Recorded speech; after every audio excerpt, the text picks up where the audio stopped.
공생의 기간 중에 이 땅에서 하셨던 가장 핵심적인 사역은 바로 천국 복음을 전파하시는 것이었습니다. 마태복음 4장을 보니까요, 사단의 시험을 예수님께서 이기시고 처음으로 전파하셨던 그 말씀이 회개하라 천국이 가까워왔느니라 였습니다.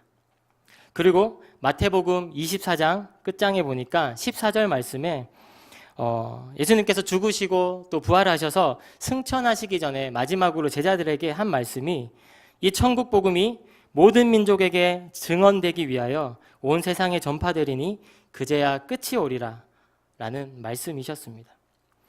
예수님은 하나님의 아들인 자신을 통해서 사람들이 영원한 심판과 죽음을 벗어나 하나님 나라에 이르게 하는 것이 가장 큰 관심이셨고 이 땅에서 사역하시면서 모든 힘을 거기에 쏟으셨습니다.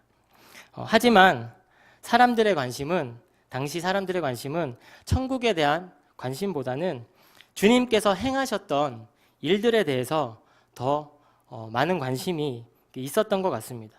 그 예수님의 행적 가운데에 수많은 무리들이 함께 따랐던 것들도 고통받는 자, 귀신 들린 자, 또 간질하는 자, 중풍병자 등을 고치시는 그 예수님의 기적에 있다고 마태복음 4장 24절에도 나와 있습니다.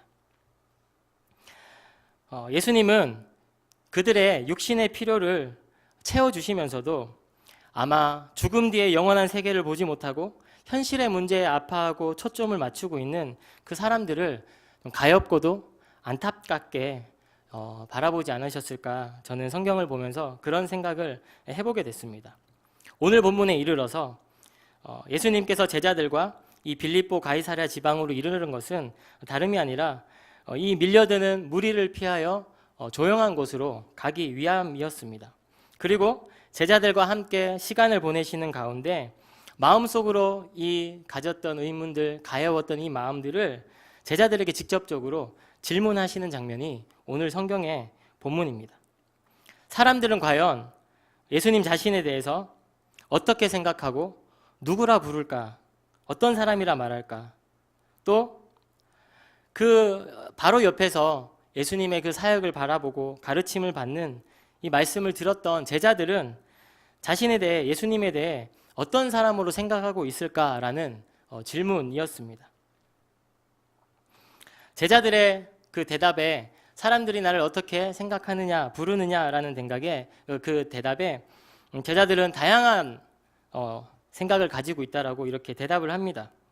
근데 그 모든 대답의 결론은 결국 이 예수님을 약속된 메시아, 우리를 구원하실 그 메시아가 아니라 종말을 준비하는 선지자 혹은 선구자와 같은 그런 인물로 생각한다는 것입니다. 심지어 헤롯과 같은 자는 순교한 세례 요한의 부활이다 이렇게 여기는 사람들도 있었습니다. 예수님께서 자신에 대한 그런 평가를 아마 모르고 물어보시진 않으셨을 것 같아요. 중요한 것은 바로 이 두 번째 제자들에게 던지는 질문이죠.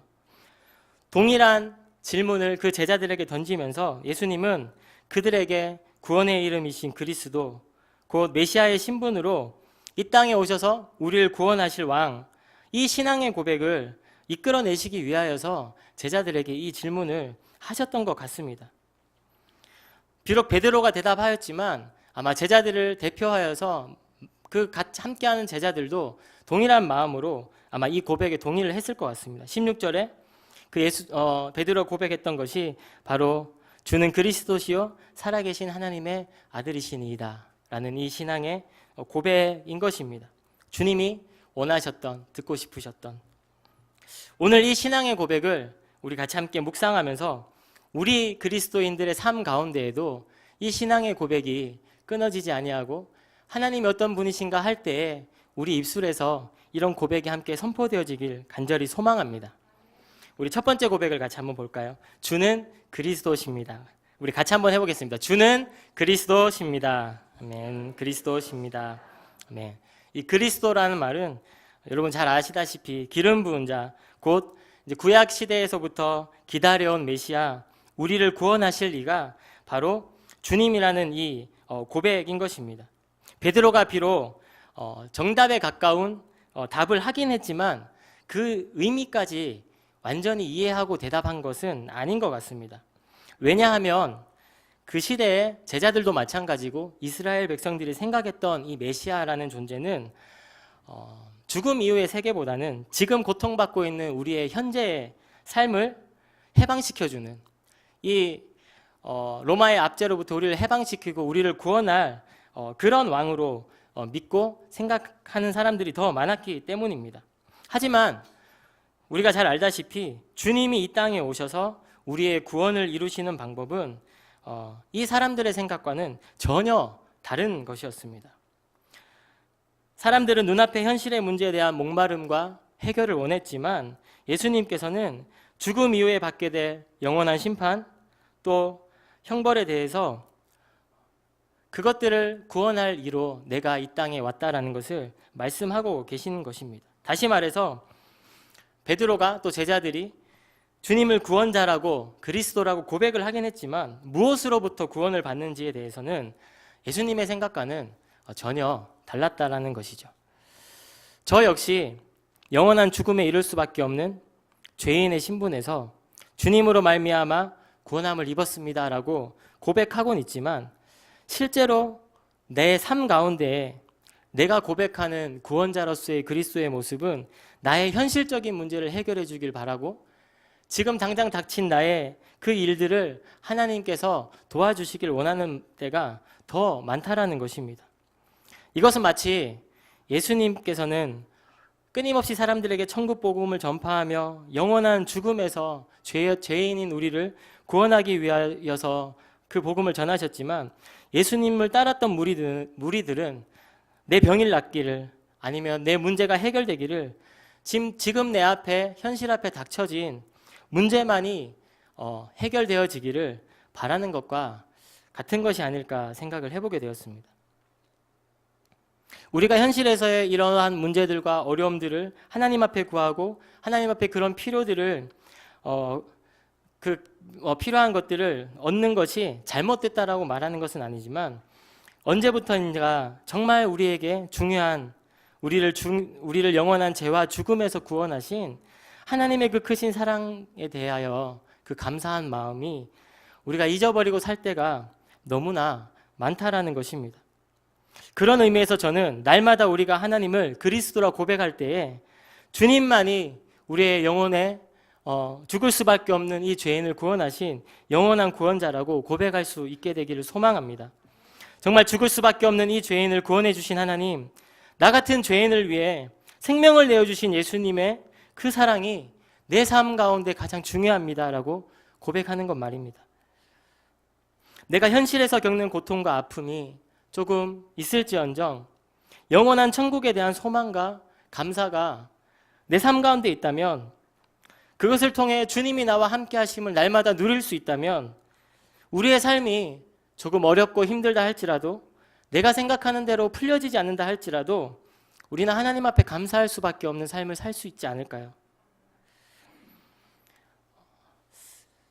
이 말씀을 묵상하면서 최근에 있었던 제 얘기를 잠깐 나누고 싶습니다. 한 일주일 전쯤에 중등부 수련회 이제 첫째 날 집회를 이렇게 준비하고 밤에 돌아오던 길에 갑자기 운전을 하고 오는데 오른쪽 가슴이 막 찢어질 듯이 아픈 거예요. 한 며칠 전부터 숨을 쉴 때마다 약간 진통이 있긴 했는데 뭐 별게 아니겠지라고 생각을 하다가 그날 밤에 오는 길에 너무 호흡하는데 가슴이 아프고 너무 힘들어서 겨우겨우 이렇게 운전을 하고 집에 도착을 해서 들어왔는데 아파서 밤새 한숨도 자지 못하고 이렇게 누우니까 더 아프더라고요. 그래서 거의 앉아 있다가 일어났다가 이렇게 하면서 숨을 크게 들이쉬지를 못하니까 굉장히 짧은 호흡을 이렇게 번갈아 하며 이렇게 밤을 지새웠던 기억이 있습니다. 그날 밤에 제가 그 아픈 제 오른쪽에 가슴을 붙잡고 하나님 앞에 별의별 기도를 다 했던 것 같아요. 처음에 들은 생각이 내가 뭘 큰 잘못을 했나? 하나님 내가 잘못한 거 있으면 좀 알려주십시오. 내가 회개하겠습니다. 여러분들도 이런 경험 있지 않나요? 내가 몸이 아프거나 뭐 일이 생기면 내가 뭘 잘못했나? 막 그렇게 기도를 하기 시작했어요. 그러고 나서 또 어떤 기도를 했냐면 하나님 내가 이거 아픈 것만 낫게 해주시면 내가 평소에 말 잘 안 들었던 것들도 좀 하고 하나님 내가 더 사역도 열심히 하고 하겠습니다. 너무 아프니까요. 하나님을 사랑해서가 아니라 어쨌든 이 고통이 좀 가시길 원하는 그런 마음에서 제가 더 열심히 할게요. 하나님 이것만 좀 아프지 않게 해주세요. 막 이렇게 기도했던 것 같습니다. 그런 생각을 하면서 이렇게 앉아가지고 소파에 앉아서 이렇게 가슴을 붙들고 이렇게 있는데 문득 그날 그 중등부 수련회에 만났던 한 그 전도사님의 간증에 대한 기억이 떠올랐습니다. 여러분 잘 아시는 유은성 전도사님이라는 찬양 사역자신데 뭐 하나님 아버지의 마음, 주의 손에 나의 손을 포개고 이런 곡들을 만드시고 부르신 분이에요. 이분이 몇 해 전부터 어떻게 우연히 연결이 돼서 돕고 있는 한 아이, 여자아이가 있었는데 이 아이에 대해 이야기를 해줬습니다. 올해로 13살이 되는 아이였습니다. 이 친구는 태어날 때부터요 몸 안에 7개 장기가 없이 태어났대요. 그래서 아무것도 먹을 수가 없는 거예요. 먹으면 이 속에서 그 음식물들이 다 썩어서 이 안 금방 죽게 되는 거죠. 그래서 링거 바늘을 통해서 영양분을 공급받으면서 그렇게 살 수밖에 없는 아이였어요. 겨우겨우 그 신락 같은 희망을 붙들고 어떻게 그 장기를 살릴 수 있는 수술을 받기로 했대요. 몇 해 전에. 그래서 너무 기쁜 마음으로 그 수술을 하려고 딱 수술실에 들어가서 교수님이 딱 배를 갈랐는데 이미 그 몸속 안에 회복할 수 없을 정도로 많은 부분들이 썩고 부패되어서 도저히 장기 이식도 불가능한 상황이 돼버린 거예요. 그래서 다시 덮었대요. 그나마 이렇게 눈에 보이는 것들만 이렇게 좀 치료를 해주시고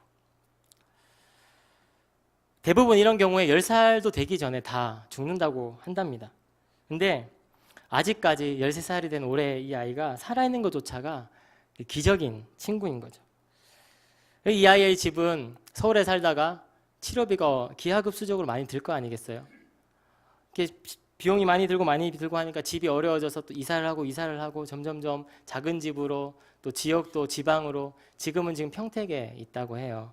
이 아버지는 이 병실에 누워있는 아이를 그러잖아요. 부모의 마음이 하루라도 1시간이라도 더 보고 싶을 텐데 이 아이 치료비를 위해서 거의 잠도 자지 못하고 쓰리잡 포잡 뛰시면서 그렇게 치료비를 대고 있었습니다. 그러던 가운데 올해 6월에 있었던 일이었습니다.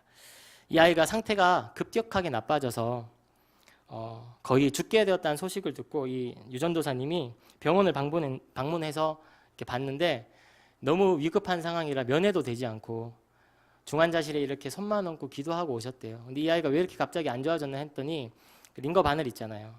이거 한 번 쓰면 다시 쓰면 안 되잖아요. 근데 이 비용이 너무 많이 드니까 잘 소독해서 쓴다고 이 바늘을 그렇게 소독해서 쓰다가 이 바늘을 통해 감염이 돼서 온몸에 바이러스가 퍼져서 이 아이가 죽게 된 거예요. 막 열이 40도, 41도까지 나는데 약을 쓰지도 못하고.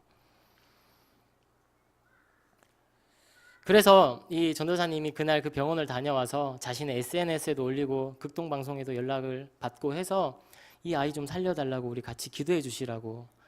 그날 수천 명이 됐는지 수만 명이 됐는지 그 이야기를 들은 많은 그리스도인들이 함께 기도했던 것 같습니다.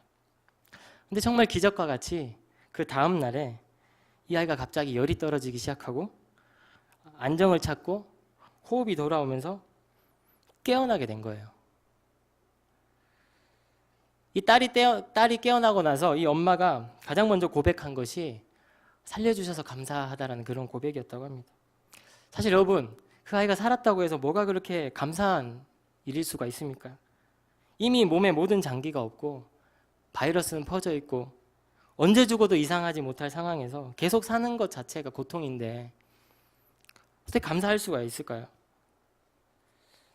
이 아이가 어릴 때부터 자신의 아픔을 알고 이미 죽을 걸 알고 있나 봐요. 나는 이제 곧 죽을 거다라는 생각. 그래서 자신의 몸에 장기가 이렇게 많은 부분이 없는 줄 모르고 어릴 때 늘 했던 얘기가 뭐냐면 내가 죽으면 나보다 더 어려운 사람한테 내 장기를 이식해 줄 수 있도록 해달라고 그렇게 부모님한테 얘기를 했대요. 근데 커서 보니까 할 수 있는 게 아무것도 없잖아요. 그래서 이 아이가 죽으면 기증하기로 한 2가지가 있는데 하나는 눈의 각막이고요.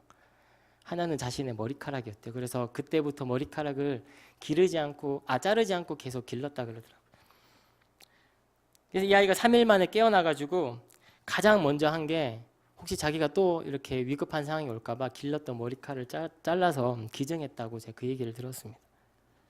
그리고 이 일로 정말 믿지 않았던 그 할아버지와 자신의 아버지와 이 가족들이 정말 하나님의 기적을 하나님께서 살리신 그 기적을 보고 주님께로 돌아온 역사들도 있었다고 전해 들었습니다. 서울 삼성병원에서 이 아이는 기적이라고 이렇게 얘기하더라고요. 자신 그 병원에서도 정말 의학적으로 설명되지도 않고 죽을 수밖에 없는데 기적적으로 살아난 사람들의 계보가 있다 그러더라고요. 근데 이 아이가 그 계보를 잇는 아이라고 그렇게 병원과 의사들도 이야기했다고 했습니다. 그 밤에 그 간증을 나눠 들었던 이야기가 생각이 나더라고요. 그러면서 하나님 제 안에 이 아픔을 좀 없애주세요라는 기도를 어떻게 바꿔주셨냐면 내가 숨 쉴 수 있는 게 하나님 정말 감사한 일이었군요. 내가 이 땅에서 누리는 것이 참 많으면서도 더 가지지 못한 것들을 자꾸 구하려 하고 그 없는 것들을 내가 구하면서 하나님 앞에 늘 결핍한 것처럼 그렇게 살았다는 제 자신이 너무나 부끄러워지게 하나님께서 해주셨습니다. 감사와 기쁨이 없을 수밖에 없는 그 상황에서 어떻게 그 친구가 그렇게 감사할 수 있을까? 오히려 나보다 더 못한 이들을 챙기고 그렇게 할 수 있을까? 그런 생각을 하면서 그런 생각이 들었어요. 이 아이는 육신은 이 땅에 비록 아픔채로 있지만 그 영혼은 정말 천국을 살아가고 있는 친구구나 라는 생각을 다시 한 번 더 하게 되었습니다. 사랑하는 성도 여러분, 저와 여러분은 이미 천국 백성입니다. 아멘. 우리가 그리스도라 고백할 수 있음은 이 땅에서의 내 삶이 어떠한가에 달려있는 게 아니라 그것과 상관없이 우리는 하나님의 나라를 이미 선물로 받은 하나님의 백성이라는 사실인 것입니다. 하나님께 여러분들의 필요를 구하십시오. 그리고 구체적이고 실제적인 기도들도 하셔야 합니다. 하지만 그보다 먼저 하나님 나라와 의를 구할 수 있는 그것들을 위하여 살아갈 수 있는 저와 여러분이 될 수 있도록 하나님 우리가 천국을 날마다 소망합니다. 이미 우리를 구원하신 그리스도가 우리가 함께 하십니다. 주님 우리의 영혼을 구원하신 그리스도이십니다 라고 선포하고 고백할 수 있는 저와 여러분 되시기를 소망합니다. 두 번째 고백 우리 같이 한번 해보겠습니다. 주는 살아계신 하나님의 아들이십니다. 주는 살아계신 하나님의 아들이십니다. 여러분 하나님의 살아계심을 믿으십니까? 아멘. 주님은 지금도 살아계셔서 우리와 함께 하시며 동행하시는 분임을 날마다 우리가 고백하게 되시길 주님의 이름으로 축복합니다. 예수님이 하나님의 아들이심도 중요하지만 이 땅에 오셨을 당시에도 또 지금도 앞으로 다시 오실 그날까지 아니 영원히 살아계셔서 우리의 삶 가운데 역사하시는 하나님이라는 사실을 우리가 늘 고백할 수 있게 되길 원합니다. 저는 가끔 예배 인도자로 예배를 드리면서 또 앞에서 찬양을 인도하면서 그런 생각을 할 때가 있습니다. 정말 하나님이 지금 내 눈에 보여서 여기 앞에 앉아 계신 성도님들 사이에 앉아 있다면 내가 어떻게 예배할까? 어떻게 찬양할까? 라는 생각입니다. 그런 생각을 해보면 지금 내 자신의 모습이 너무나 부족하고 부끄럽게 생각될 때가 많습니다. 내가 뭔가가 모자라고 이런 부분에 있어서가 아니라 진짜 하나님이 내 눈앞에 있으면 내 목소리가 터져라도 찬양하지 않을까. 그 하나님이 정말 여기서 나를 보고 계시다면 내가 정말 다른 사람의 눈치 보지 않고 더 기뻐 뛰며 하나님을 찬송하지 않을까, 그렇게 예배하지 않을까 라는 생각을 가끔 해보게 됩니다. 여러분은 어떠신가요? 저의 이런 모습 속에서 나는 입술로 하나님이 살아계시다라고 고백하지만 진짜 하나님이 살아계심을 내 삶 가운데는 인정하지 못하고 있을 때가 참 많구나라는 생각을 다시 한 번 더 해보게 되었습니다. 사실 그나마 우리는 교회에서는 양호한 편이잖아요. 예배하고 찬양할 때는 정말 가장 양호한 상태인 것 같습니다. 나의 직장에서 또 내 가정에서 우리 친구들이 다니는 학교에서 내 모든 시간과 생활 속에서 하나님은 늘 함께하고 계심에도 불구하고 그 사실을 잊고 살아갈 때가 너무 많다라는 것입니다. 구체적으로 말씀드리면 우리가 하나님의 살아계심을 인정하지 못하면 하나님도 우리의 삶 가운데 일하실 수 없다라는 것입니다. 반대로 우리의 모든 삶, 우리가 밟고 있는 그곳, 우리의 모든 시간과 공간 속에서 우리가 하나님의 살아계심을 진정으로 인정하고 선포할 수 있다면 여러분들의 모든 시간과 밟는 모든 땅에서 하나님이 드러나고 하나님의 일하심이 보여질 줄 믿습니다. 우리의 삶 속에서 기적을 구하기 이전에 진실로 하나님의 살아계심을 먼저 우리가 인정할 수 있게 되길 소망합니다. 내가 있는 곳에서 그분의 살아계심을 인정할 때, 또 고백할 때 하나님께서는 일하여 주실 줄 믿습니다. 죽은 자를 살리시고 불가능한 일을 가능케 하시는 일들이 저와 여러분의 삶 가운데도 일어날 줄 믿습니다. 제가 앞서 말했던 그 친구가 어떻게 기적과 같이 살아날 수 있었을까요? 우리 이성적으로 이해되는 일이 아닙니다. 병원에서도 의학적으로 설명되는 일이 아닙니다. 하지만 하나님의 일하심은 이렇게 기적과 같이 지금도 우리 바로 삶 옆에서 이어지고 있다는 사실입니다. 하나님은 지금도 하나님의 시간과 하나님의 계획과 하나님의 때에 분명히 당신의 일을 보이시고 나타내시는 분이라는 사실입니다. 정말 어렵겠지만 여러분들이 생각하는 가장 어려운 곳, 하나님 이곳에서는 정말 계시기 힘들 거야 라고 생각하시는 그곳에서부터 하나님의 함께 하심을 선포하시길 원합니다. 기도했으면 좋겠습니다. 하나님 이곳에서도 하나님은 살아계십니다. 지금도 나와 함께 하십니다. 우리가 선포하고 고백할 때에 그곳에서부터 하나님이 나타나시고 일하여 주실 줄 믿습니다. 아멘. 말씀을 정리하겠습니다. 오늘 우리 삶 속에서 구체적으로 이 실질적인 두 가지의 고백이 날마다 이어지기를 소망합니다. 죄로부터 영원한 죽음에 이를 수밖에 없던 우리를 구하신 이가 예수 그리스도십니다. 그러므로 내 삶은 이 땅에서의 만족과 안위가 아니라 천국을 소망하며 하나님의 나라를 사모하며 내 삶은 주님의 것이라는 사실입니다. 또 그 주님은 지금도 살아계셔서 내 삶 가운데 일하시며 역사하시는 하나님이십니다. 내 삶의 모든 시간과 공간 속에서 함께 하시며 일하시는 전능하신 하나님이십니다. 우리의 이 고백이 삶 가운데 끊어지지 않고 고백되어질 때에 이 땅에서의 우리의 삶이 하나님께서 인도하시는 하나님의 기쁨에 되는 삶 될 줄 믿습니다. 아멘.